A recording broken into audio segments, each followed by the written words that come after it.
Hey, it's Ella, and welcome to episode 1 of Out of Order with Ella. My gosh, I'm smiling so big.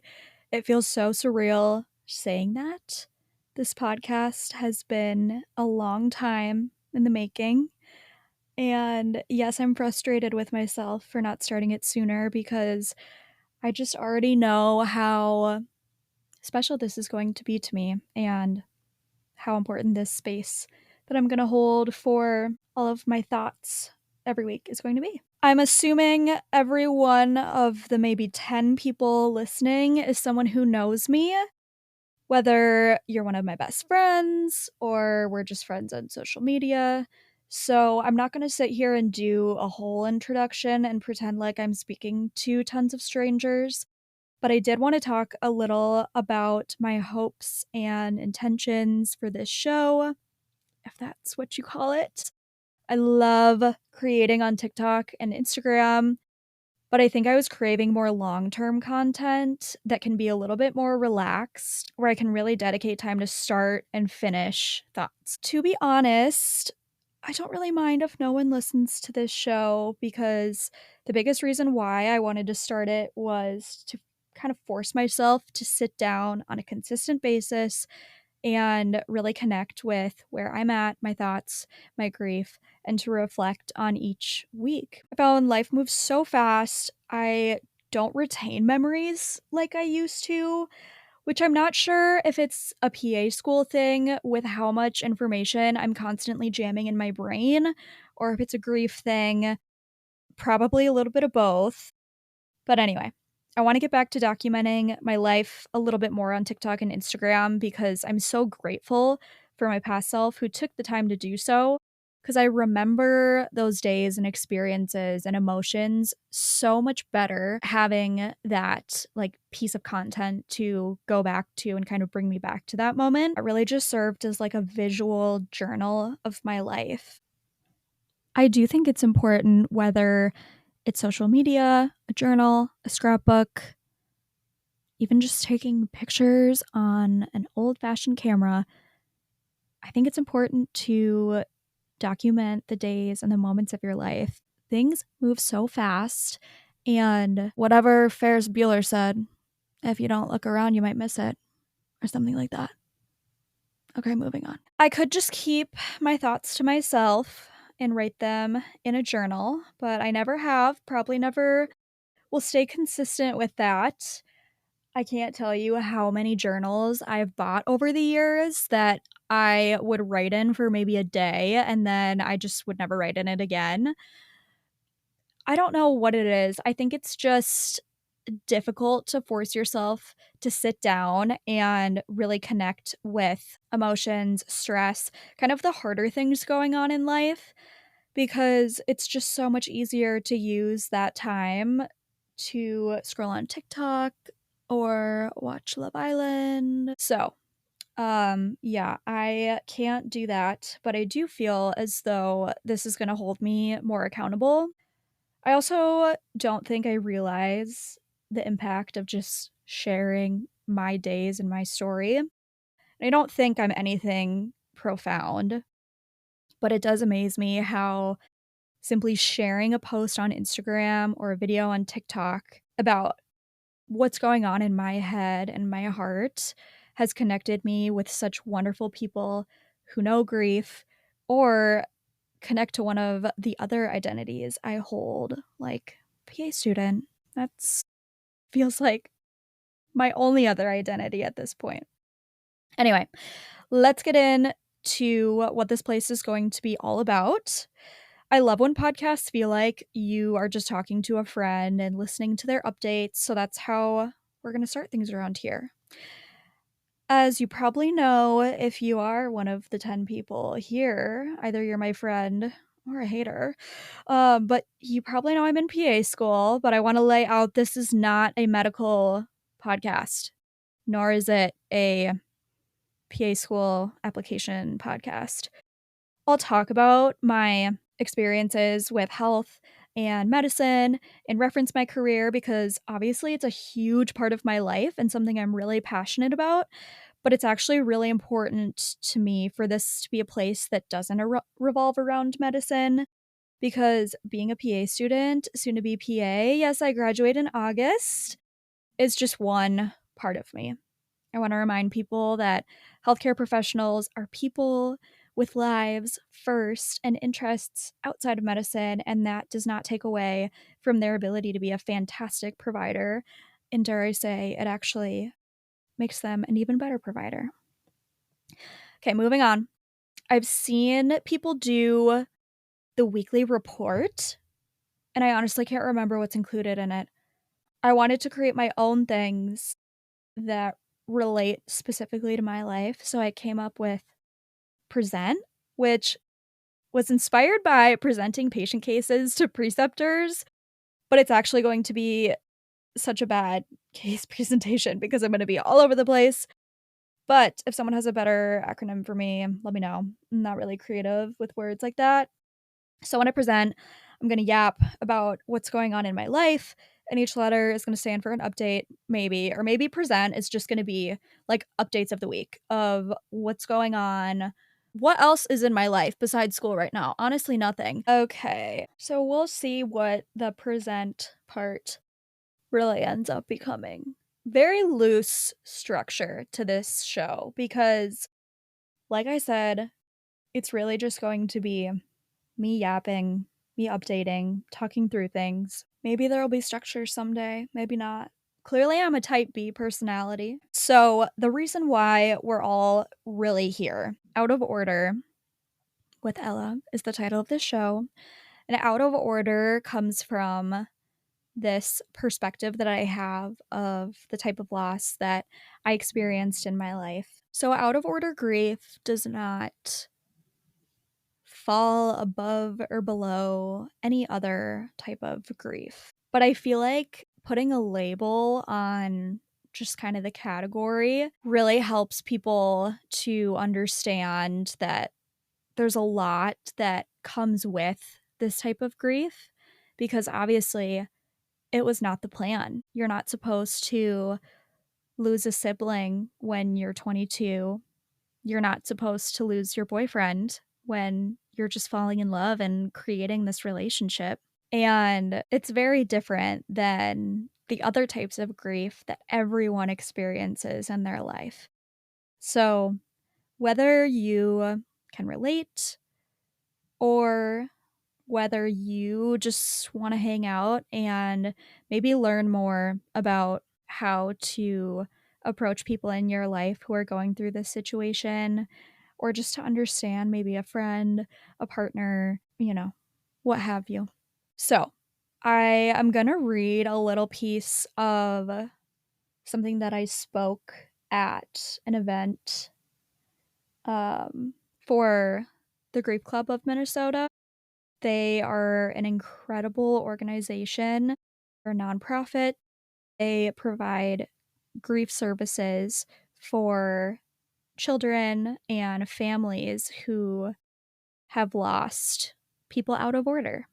They're located in Minnesota, and at a fundraising event, I have just shared about my story and the impact that they have had on me.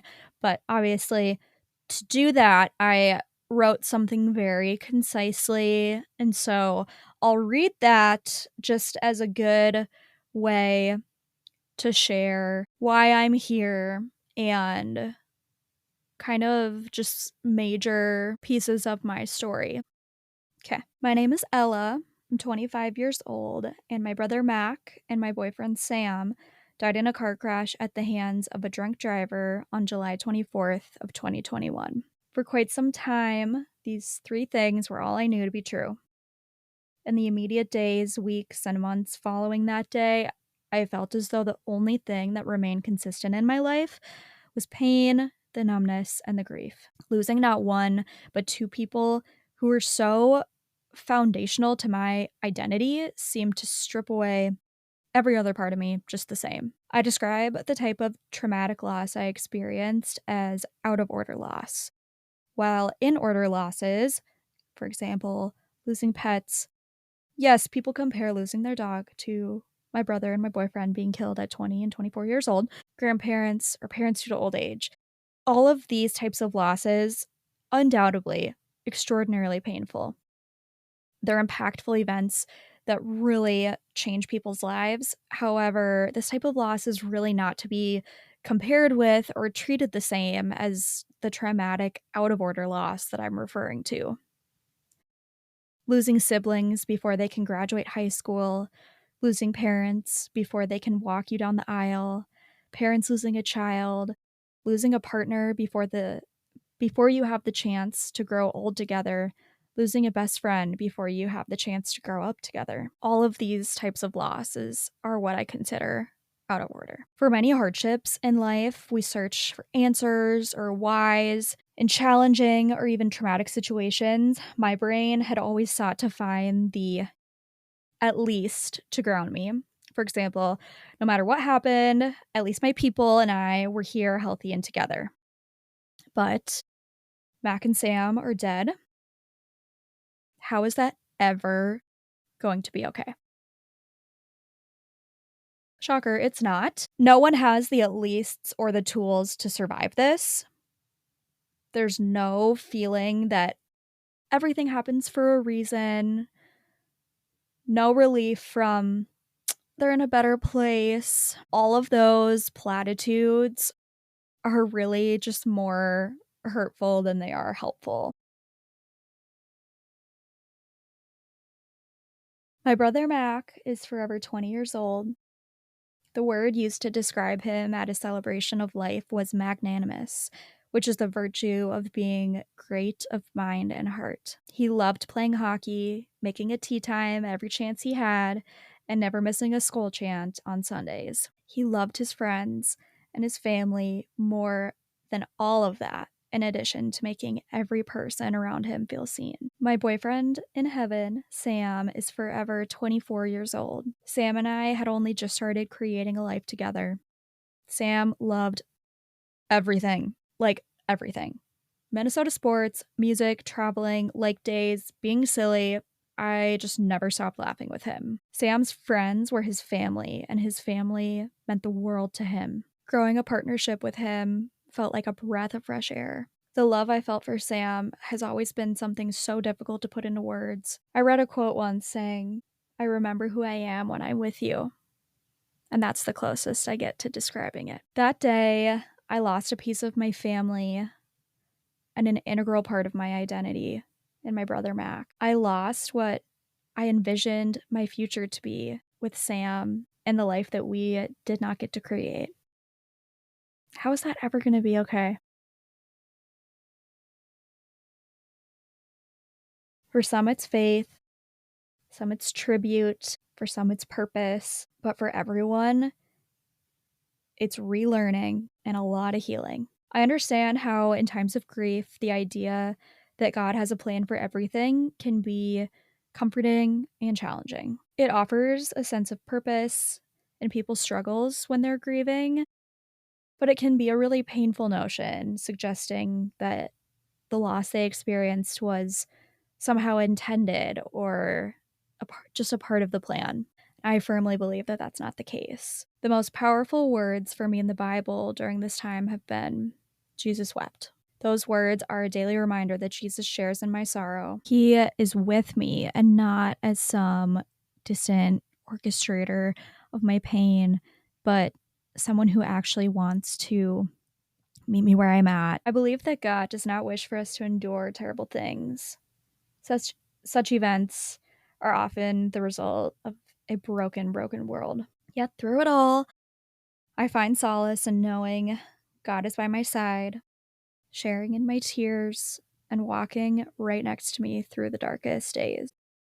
The greatest struggle for me over the past year and a half has really been connecting with my grief and, in turn, connecting with myself, which brings us to here, talking to you. I really hope by showing up for myself and intentionally sharing this part of me with you, I find ways to escape this fight or flight feeling that I currently live in and find ways to continuously share Mac and Sam's Love and Legacy. All right. We're just keeping it short and sweet to be a little bit of an intro. You can get a little bit of my vibe. I'm just kind of figuring out what this whole podcasting thing is and have to figure out how do I even get this to the people? I don't know. Hopefully this gets out to you. So I know I keep saying I want it to feel like I'm just talking with my friends on FaceTime. I have this belief that we can kind of coexist in like heaviness and in lightness, because I've realized when you go through things that are so traumatic, that heaviness never leaves you, and it's really intertwined in who you are as a person and how you navigate life. And so you can't just kind of put it in a box and ignore it.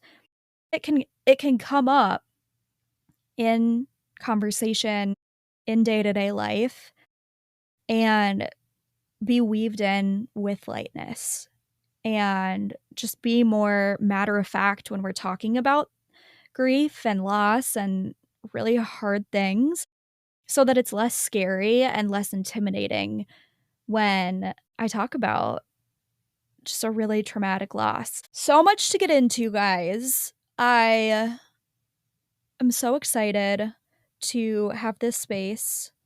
I feel like it's going to be really special. I am going to make a little question box thing. What am I saying? Who's going to ask me questions? Maybe we'll do that later down the line. But for now, I made a Instagram for this show to share more like grief tips, resources, and you can just DM me there if you have anything that you would like to share. One thing that I want to do is do like a grief shout out of the week and just talk about someone's really special person.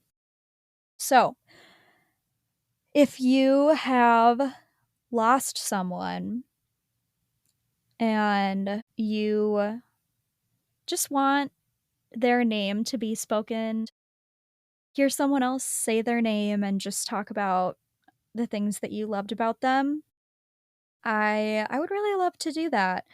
I'd love to know people's special people that they've lost and to keep their memories alive and well. So, let's do that too. Again, the type B in me, I'm like, okay, you can ask me questions. Let's do this grief shout out. We're going to end it there for week 1. Thank you guys so much for listening. If you hung out this whole time, I think I just hit the mic, so sorry. If you stayed this long, I care. I'm on your team. And thanks for listening. Talk to you next Monday. Bye, guys.